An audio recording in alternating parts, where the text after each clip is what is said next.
West Bengal বোর্ডের student হয়ে যেতে আমি সামান্য এগুলো জানতাম না। কালারফুল একদম সব। যারা রেলের পরীক্ষার জন্য খাটছো তাদের জন্য এনসিআরটি বই পড়া আবশ্যক, কেননা এখন রেলের সব পরীক্ষায় এনসিআরটি বই থেকে কুটি করে সব দিচ্ছে প্রশ্ন। তো এটা হচ্ছে ক্লাস 9-এর বাংলা। আমাদের চারপাশে পদার্থ এই বইটায় ফিজিক্স, বায়োলজি, কেমিস্ট্রি সব একসাথে মিলিয়ে আছে। তো আলাদা করে বেশি দুটো বই কিনতে হবে না, একটা বইয়ের মধ্যেই দুটো। আচ্ছা, এই যে যেহেতু ওয়েস্ট বেঙ্গল বোর্ডের স্টুডেন্ট, তো আমি এই বইটাও পড়েছি বা 2 বার পড়েছি। কিন্তু এটার থেকে আমার এনসিইআরটি বইটা বেশি বুঝতে সুবিধা হচ্ছিল, আর বেশি তথ্যও আছে এনসিইআরটি বইতে। আর মোটামুটি এনসিইআরটি বই পড়লে আর অন্য কোনো বই লাগবে না আমি যতদূর মনে করি, কেননা কোশ্চেনও দেখেছি। তো এই বইটা বেস্ট। বায়োলজি তো এই ভার্সনের এই বছরেরটায় কালারফুল, একদম সব কিছু কালারফুল আছে। আর আগের ভার্সনে সব ব্ল্যাক অ্যান্ড হোয়াইট ছিল, কিন্তু এই বছরেরটায় আমি যা দেখলাম সব কালারফুল, ভালো করে বোঝানো আছে। আর আমি ওয়েস্ট বেঙ্গল বোর্ডের স্টুডেন্ট, তবুও দেখো এটা সব পড়তে হবে, গ্র্যাভিটেশনের কাজ, তারপরে এই যে পুরো ভালোভাবে তথ্যানুভাবে বিশালভাবে বুঝিয়েছে বইটায়, মানে লিখেছে, ট্রান্সলেশনও ভালো হয়েছে বইটার।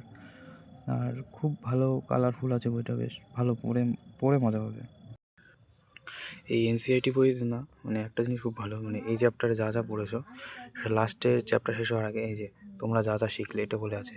পদার্থ ক্ষুদ্র ক্ষুদ্র কণাতে তৈরি, তারপরে এই যে ছোটো ছোটো যে ইগুলো আছে না, এগুলো খুবই ইম্পর্টেন্ট। মানে একটা সামারি এটা এখানে দিয়ে দেয় পুরো চ্যাপ্টারের। তারপরে এই কাজগুলো, দলবদ্ধ কাজ, এগুলো দেয় যাতে বুঝতে পারো।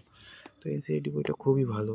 আমি এখন আফসোস করি যে ওয়েস্ট বেঙ্গল বোর্ডে কেন বললাম, কারণ এনসিইআরটি বই এতটা ভালো করে বোঝানোর মানে স্যার ম্যাডামের দরকার পড়ে না।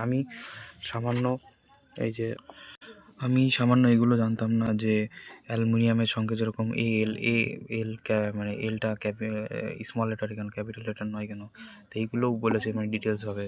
তারপরে এই সংকেতের ব্যবহারগুলো, তারপরে এই যে এগুলো নিজে নিজে আমি পড়ে শিখেছি এখান থেকে। যেগুলো স্যারও লাগছে না। আমি ওয়েস্ট বেঙ্গল বোর্ডে যখন পড়েছিলাম তখন আমি বুঝতে পারতাম না। তো এই বইটায় এত সুন্দরভাবে দেওয়া আছে না, সব কীভাবে কী হচ্ছে সব বোঝা যাচ্ছে। তো এটাই হচ্ছে কেমিস্ট্রির রিভিউ দিলাম।